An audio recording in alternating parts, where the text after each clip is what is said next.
Hitchens said, "Religion is the first and worst attempt to explain our world. Now we must move on because of its failure."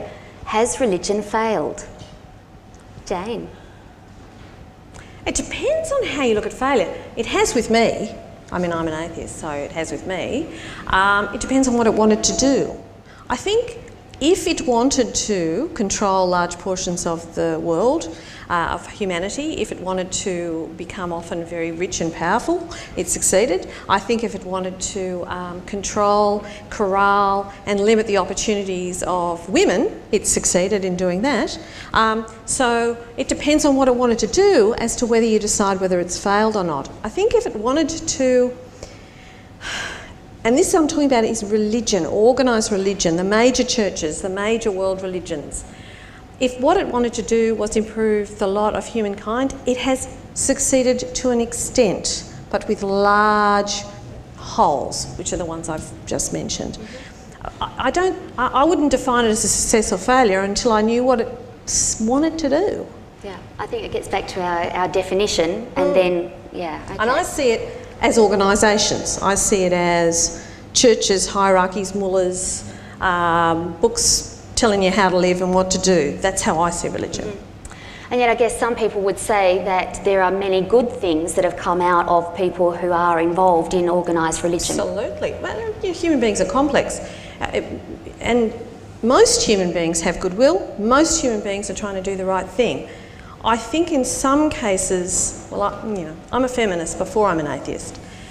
And I suppose my biggest argument with religion is its treatment of women. And there isn't a religion that does not relegate women to second-rate status. There really isn't.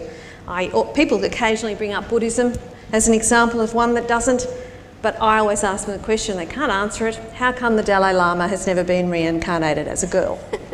That immediately tells you that, really important people are male in the religious mind view. I don't agree. Now, Antony's kind of smiling to himself there.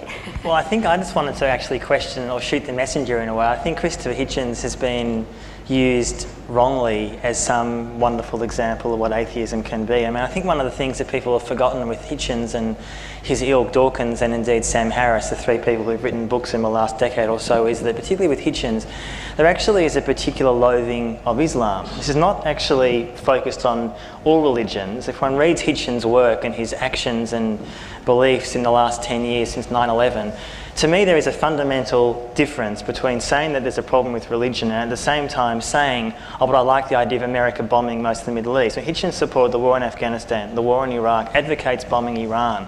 This is a man who talks about freedom and yet believes it comes at the barrel of a gun. That's the kind of person Hitchens is, and I think there is a danger in the Western liberal elite to celebrate him, which I'm not saying you do, but many people do, including our wonderful ABC, as some kind of brave dissenter. He's not brave. I mean, the fact that he's dying is tragic, which is separate to every other question. Yes. But there is no bravery, in my view, of suggesting that religion is problematic when you actually advocate policies, imperial policies, which result in the death of arguably millions of people. That to me is fundamentally problematic. I want to come back to the Middle East issue, or particularly Islam, in a moment, but Simon, perhaps you might have something to say. Do you feel that religion has failed, as Hitchens has suggested? The way the question's usually put, can I imagine a world without religion?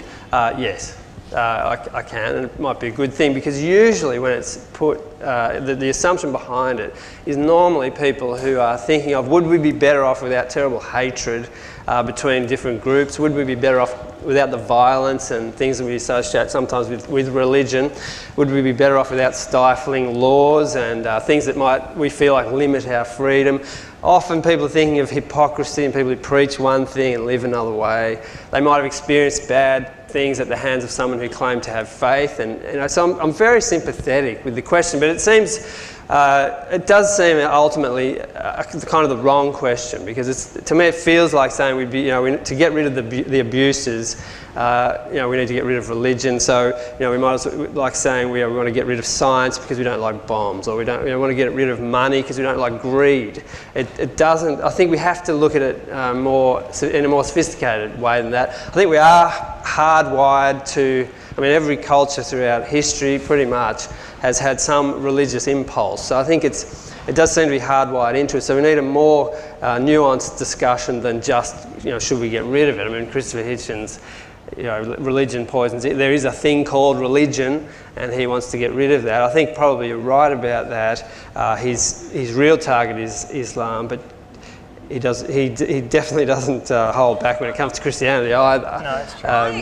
I accept that Christopher Hitchens is someone you don't like and disagree with a lot of what he I says. like Christopher Not you, Hitchens. I mean Anthony. I quite like Christopher Hitchens too. But I do think that Christopher Hitchens is ecumenical in his dislike of religion. He may aim quite a lot of it at Islam, but I think he's perfectly ecumenical. And I think Richard Dawkins definitely is. Hitchens is not advocating bombing the Vatican. No, but I don't think...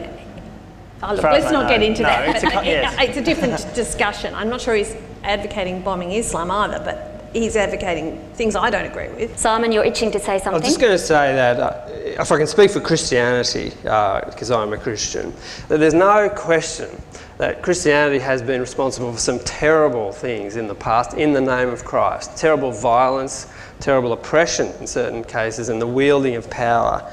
But I think Miroslav Volf, the theologian from Yale, is helpful with this, because he talks about the fact that there's absolutely no justification within Christian teaching for any of that sort of behaviour. And so what he says is what's normally happened is you've thinned out the faith from its roots and from its tradition, and it's been then appropriated by powerful interests to justify, maybe be a sort of a performance-enhancing drug, he says, for national interests, economic interests, and often the wielding of power. What he says is we don't need less Christianity in these senses, we need more, so that people come back to the faith as faith, full of its moral content and full of its original meaning, in which case none of that sort of behaviour could be justified.